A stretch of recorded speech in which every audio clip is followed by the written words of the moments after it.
ओम शांति 3-5-23 की वाणी है।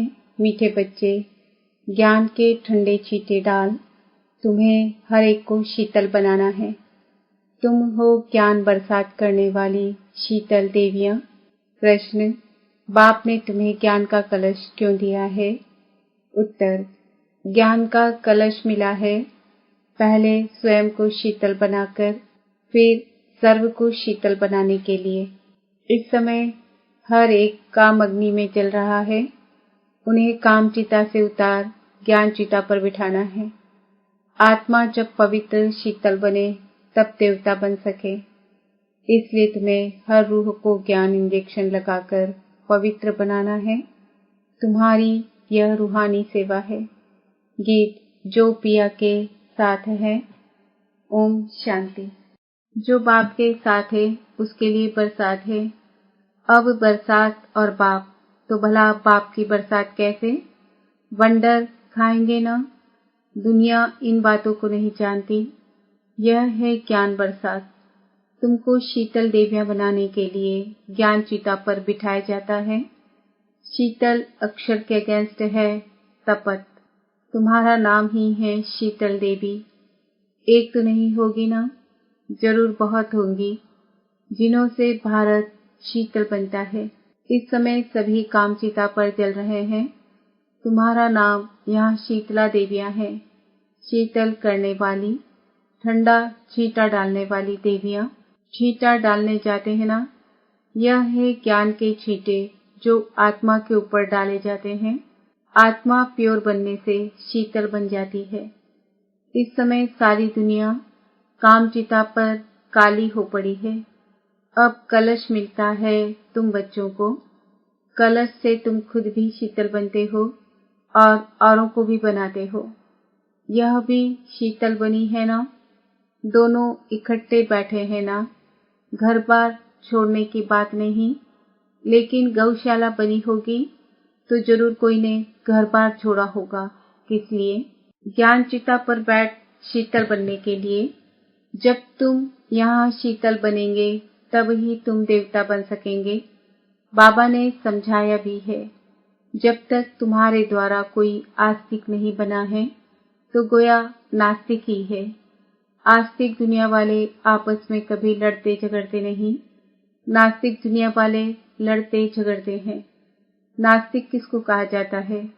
जो मुझ अपने पारलौकिक परम प्रिय परम पिता परमात्मा को नहीं जानते हैं। सारी दुनिया में घर घर में रोला है, क्योंकि परम पिता परमात्मा को भूलने के कारण नास्तिक बन पड़े हैं। बेहद के बाप और उनकी रचना के आदि मध्य अंत को नहीं जानते। बेहद का बाप समझाते हैं, तुम नास्तिक क्यों बने हो? बेहद का बाप जिसको गॉड फादर कहते हो, ऐसे फादर को क्यों भूले हो? फादर का तो ऑक्यूपेशन जानना चाहिए। वह है बीज रूप, सत्य चित्त आनंद, ज्ञान का सागर, शांति का सागर। सब विशेषताएं उनमें हैं। उनकी शिफ्टें अलग है। उनको ही कहा जाता है, तुम मात पिता हम बालक तेरे। तो जरूर वह माँ बाप होगा ना? जब तक अल्फ को नहीं जाना है तब तक सीधा हो नहीं सकते। यह तो जानते हो कि सतयुग में भारत में गॉड गॉडेज का राज्य था। लक्ष्मी नारायण को गॉड गॉडेज कहते थे। जो देवी देवता धर्म वाले होंगे वह समझेंगे कि बरोबर लक्ष्मी नारायण इस भारत के पहले पहले मालिक थे। 5000 वर्ष की बात है। देखो, बाप टीचर जब समझाते हैं तो चारों तरफ देखते हैं कि बच्चे अच्छी तरह सुनते धारण करते हैं या बुद्धि योग और कहाँ भटकता है। जैसे भक्ति मार्ग में भल श्री कृष्ण की मूर्ति के आगे बैठे होंगे, परंतु बुद्धि धंधे आदि तरफ धक्का खाती रहेगी। एकाग्र चित्त उस चित्र में भी नहीं रहेंगे। यहाँ भी पूरी पहचान नहीं है तो फिर धारणा भी नहीं होती है। शिव बाबा यह माया को वश करने का वशीकरण मंत्र देते हैं। कहते हैं, तुम अपने परम पिता परमात्मा शिव को याद करो, बुद्धि का योग उनके साथ लगाओ, अभी तुम्हारा बुद्धि योग पुराने घर की तरफ नहीं जाना चाहिए। बुद्धि योग पाप के साथ टटका रहना चाहिए, क्योंकि तुम सबको मेरे पास आना है। मैं पंडा बनाया हूँ तुमको ले चलने के लिए। यह शिव शक्ति पांडव सेना है। तुम हो शिव से शक्ति लेने वाले। वह है सर्वशक्तिमान। तो लोग समझते हैं परमात्मा तो मरे हुए को जिंदा कर सकते हैं, परंतु बाप कहते हैं लाडले बच्चे, इस ड्रामा में हर एक को अनादि पार्ट मिला हुआ है।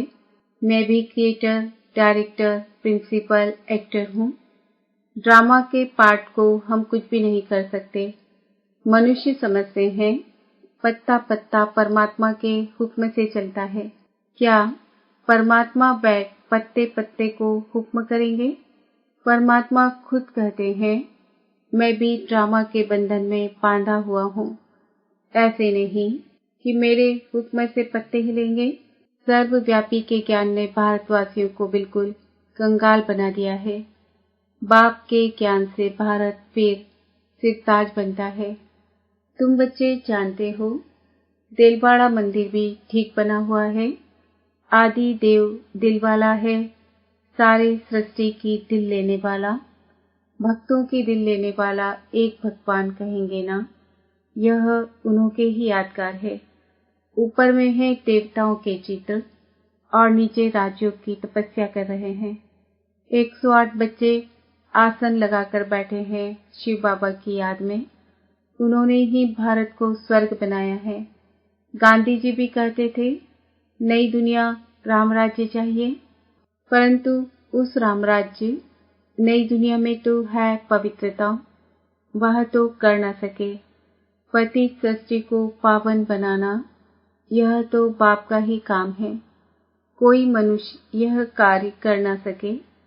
इनके लिए भी कहते हैं बहुत जन्मों के अंतिम जन्म के भी अंत में मैं प्रवेश करता हूँ। तो यह पतित ठहराना, जो पावन थे वही पतित बने हैं, फिर पावन बनते हैं। आपे ही पूज्य, आपे ही पुजारी। जो पुजारी भक्त बने हैं, भगवान भक्तों को ही मिलते हैं। बाकी वह जो मुक्ति के लिए पुरुषार्थ करते हैं कि पाठ बजाने से मुक्त हो जाए, परंतु मोक्ष किसको भी मिलता नहीं है। भगवान कहते हैं मुझे भी मोक्ष नहीं मिलता, मुझे भी सर्विस पर आना पड़ता है, भक्तों को राजी करना पड़ता है, इस भारत को माला माल बनाने, गंवाया हुआ स्वराज्य फिर से देने, साल्वेंट बनाने मुझे भी पतित शरीर में पतित दुनिया में आना पड़ता है। अनेक बार आया हूँ और आता रहूंगा। भारत को गुलगुल बनाऊंगा। यह है ही आसुरी दुनिया, उनको देवी बनाता हूँ। जो जो मुझे पहचानेंगे वही वर्षा लेंगे। शिव बाबा कल्प कल्प भारत को वर्षा देने आते हैं। उनकी जयंती आजकल मनाते नहीं, कैलेंडर से हॉलिडे भी निकाल दी है। वास्तव में तो एक ही शिव जयंती मनानी चाहिए और सबकी जयंतियां मनाना वर्थ नॉट पैनी है। एक परम पिता परमात्मा शिव की जयंती मनाना वर्थ पाउंड है, क्योंकि वह भारत को सोने की चिड़िया बनाते हैं। महिमा उस एक की है। मनुष्य समझते हैं पतित पावनी गंगा है, फिर भी एक से राजी थोड़े ही होते हैं। सब जगह भटकते रहते हैं, सिद्ध करते हैं बरोबर हम पतित हैं। ज्ञान का सागर तो एक ही परमात्मा है, जिससे तुम ज्ञान गंगाएं निकली हो। तुम्हारे ही नाम है सरस्वती, गंगा, जमुना। गंगा नदी पर भी मंदिर बना हुआ है। वास्तव में ज्ञान गंगाएं तुम हो। तुम देवता नहीं हो, तुम ब्राह्मण हो। गंगा के नाम पर देवता का चित्र भी रख दिया है। उन्हों को तो पता नहीं है ज्ञान गंगाएं तुम शक्तियां हो। तुम अब मनुष्य से देवता बन रही हो इस राजयोग से। सच्चा योग यह है। बाकी तो सब अल्पकाल हेल्थ के लिए अनेक प्रकार के योग सिखलाते हैं। यह एक ही बाबा के साथ योग लगाने से हम एवर हेल्दी बनते हैं। अब बाप बैठ भारत को हेवन बनाते हैं।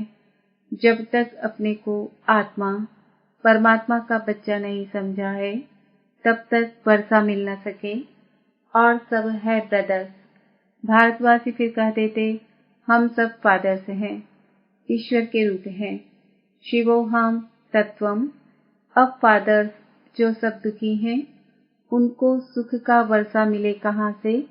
कितना घोर अंधकार है, यही है रात, ज्ञान है दिन। यह सब बातें समझने की है। बच्चे, तुम हो रूहानी सोशल वर्कर, वह है जिस्मानी सोशल वर्कर्स। तुम रूह को इंजेक्शन लगाते हो कि रूह प्योर बन जाए, बाकी तो सब जिस्मानी सेवा करते हैं। बाप बैठ समझाते हैं कितना फर्क है। तुम गॉड को याद कर गॉड गॉडेज बन रहे हो। भगवान खुद कहते हैं, लाडले बच्चे, मैं तुम्हारा गुलाम बनकर आया हूँ।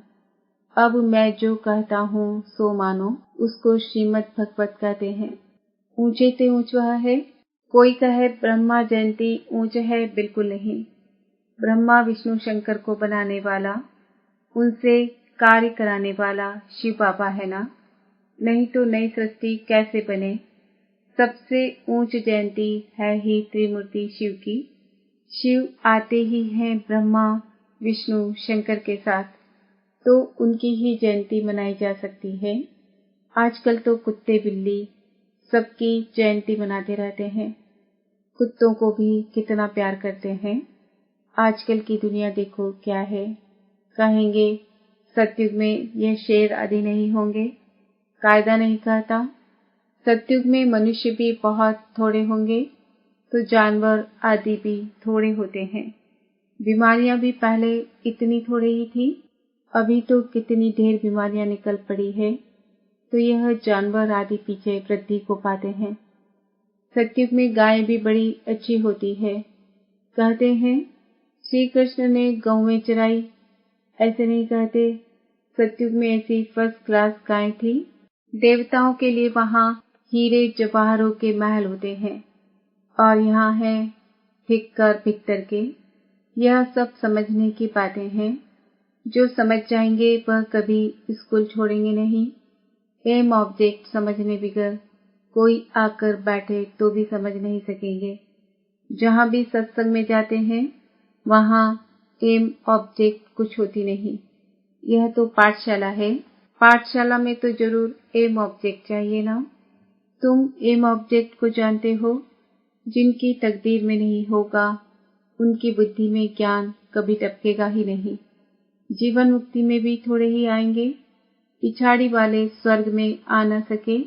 अच्छा, मीठे मीठे सिक्की हृदय बच्चों प्रति माता पिता बाप दादा का याद प्यार और गुड मॉर्निंग। रूहानी बाप की रूहानी बच्चों को नमस्ते। हम रूहानी बच्चों की रूहानी बाप दादा को याद प्यार गुड मॉर्निंग नमस्ते ओम शांति। धारणा के लिए मुख्य सार, बुद्धि योग सदा एक बाप में लगा रहे।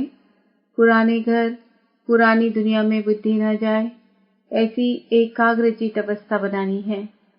बाप की सर्व गुण स्वयं में धारण करना है। हर आत्मा पर ज्ञान के छींटे डाल उनकी तपत बुझाए शीतल बनाना है। वरदान, हर आत्मा से आत्मिक अटूट प्यार रख, स्नेह संपन्न व्यवहार करने वाले सफलता मूर्त भाव। जैसे बाप के प्रति अटूट अखंड अटल प्यार है, श्रेष्ठ भावना है, निश्चय है, ऐसे ब्राह्मण आत्माओं से आत्मिक प्यार अटूट और अखंड हो। किसी के कैसे भी संस्कार हो, चलन हो, लेकिन ब्राह्मण आत्माओं का सारे कल्प में अटूट संबंध है। ईश्वरीय परिवार है।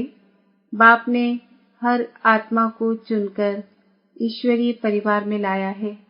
यह स्मृति रहे तो आत्मिक प्यार अटूट होने से स्नेह संपन्न व्यवहार होगा और सहज सफलता मूर्त बन जाएंगे। स्लोगन, अंतर्मुखी वह है जो जिस समय चाहे आवाज में आए और जिस समय चाहे आवाज से परे हो जाए। आज का समान है। मैं